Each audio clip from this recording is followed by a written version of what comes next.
Fala pessoal! Nós vamos iniciar o estudo do eletromagnetismo. E para dar o pontapé inicial, nós temos que pensar na proposta, no experimento de Hans Christian Ørsted. O Ørsted pegou uma bússola, nós sabemos que bússolas são ímãs, toda bússola apresenta uma agulha imantada, e o Ørsted aproximou a bússola de um ímã. E a bússola se desorientou. E na hora ele entende que o ímã tem um campo magnético que interage com o campo magnético da bússola. Aí ele continua. Ele pega essa bússola e começa a aproximar de outros materiais. De repente, ele aproxima a bússola de um fio condutor sendo percorrido por corrente elétrica. E ele constata que a bússola se desorienta, igual quando ele havia colocado ela próxima de um ímã. E aí ele tira a seguinte conclusão: que corrente elétrica gera campo magnético. Ou podemos melhorar, já que a corrente é um movimento organizado de cargas, nós podemos dizer o seguinte, que qualquer carga elétrica que estiver em movimento vai gerar um campo magnético. Eu vou voltar aqui. O experimento de Ørsted, simples, barato, de repente ele não gastou nem $1 para montar esse experimento, mas foi um experimento revolucionário, porque ele consegue juntar duas grandes áreas da física. Ele junta o magnetismo com a eletricidade. E daí surge o eletromagnetismo. Então, de acordo com Ørsted, qualquer carga elétrica que estiver em movimento vai gerar um campo magnético. E para melhorar isso, eu já destaquei aqui que o campo magnético ele é circular ao fio, então as cargas, né, a corrente, elas vão passar por um fio, e o campo é circular a esse fio e com o mesmo centro do fio, concêntrico ao fio. Esse GIF mostra isso, a corrente e o campo ao redor. Para orientar essa corrente, nós temos uma regra, a chamada regra da mão direita. Você vai usar a regra da mão direita para orientar o campo em torno do fio, porque o campo ele pode estar no sentido horário ou no sentido anti-horário. Então você vai pegar o fio com a sua mão direita, o seu polegar tem que estar orientado junto à corrente e os outros dedos vão mostrar o campo magnético. Repetindo, para que serve a regra da mão direita? Para orientar o campo magnético. Além da regra da mão direita, nós temos que conhecer uma convenção. Sempre que um vetor estiver entrando, nós vamos representar por x.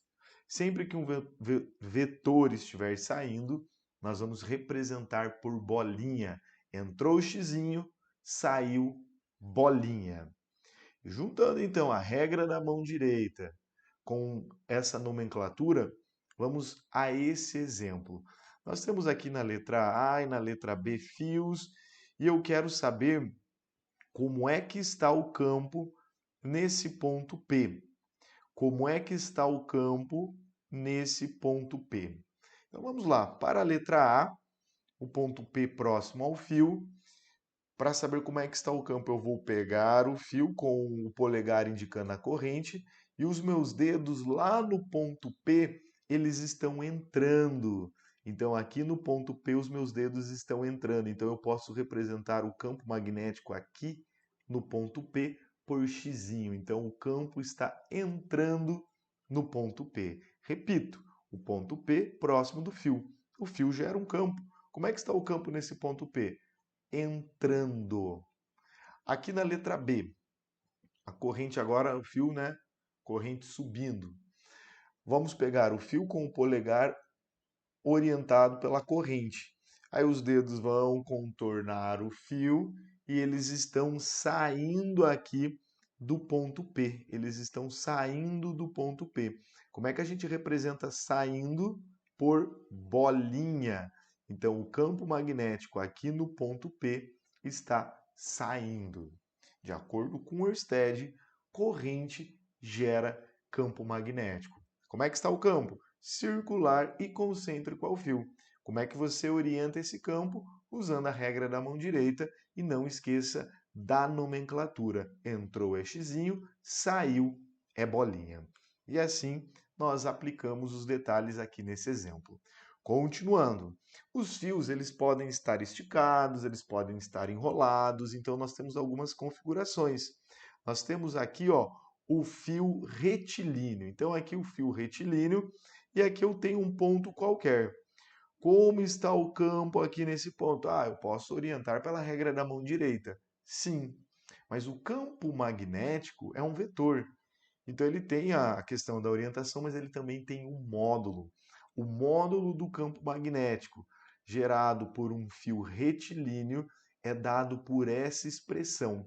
O campo magnético B é igual a μ vezes I dividido por 2πd. Então, o B é o campo magnético, e campo magnético é dado em Tesla. Esse μ é uma constante chamada de permeabilidade magnética do meio, depende de cada meio. No ar ou no vácuo, nós usamos 4π vezes 10 a menos 7. Geralmente a questão fornece esse valor, né? Mas o ar e o vácuo é muito conhecido, 4π vezes 10 a menos 7.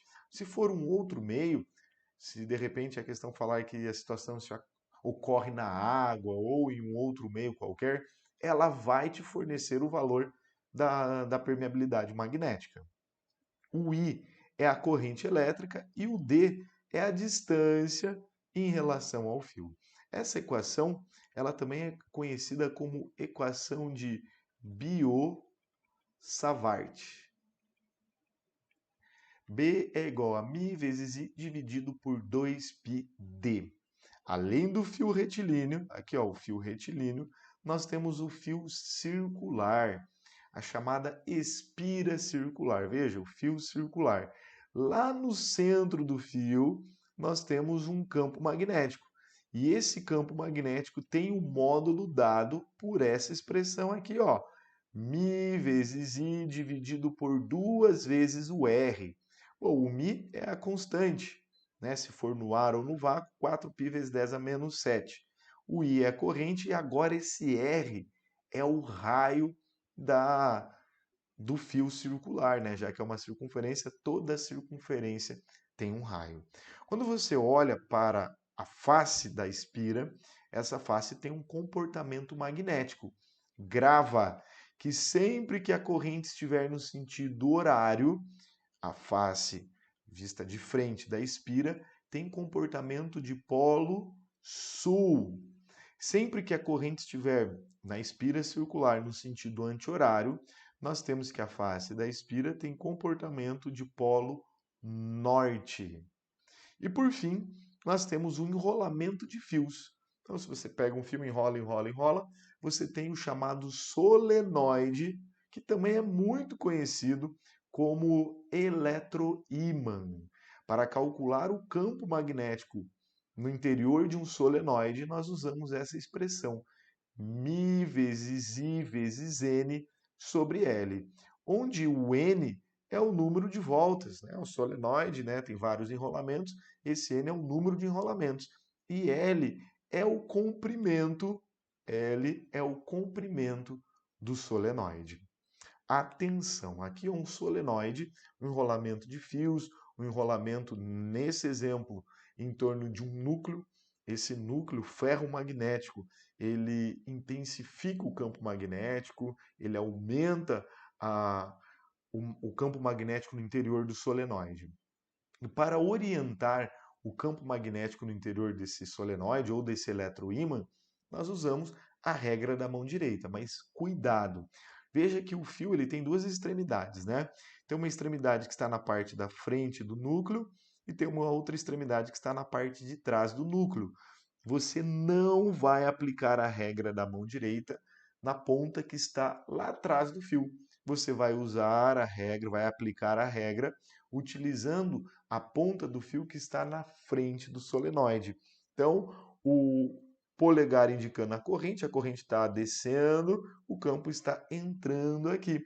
Se ele entra aqui, aqui é a face sul e aqui é a face norte.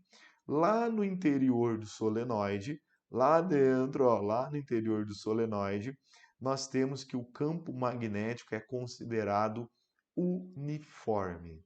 Então, demos o pontapé inicial no eletromagnetismo, muita atenção com as equações, assista os exercícios resolvidos aqui embaixo e depois siga praticando.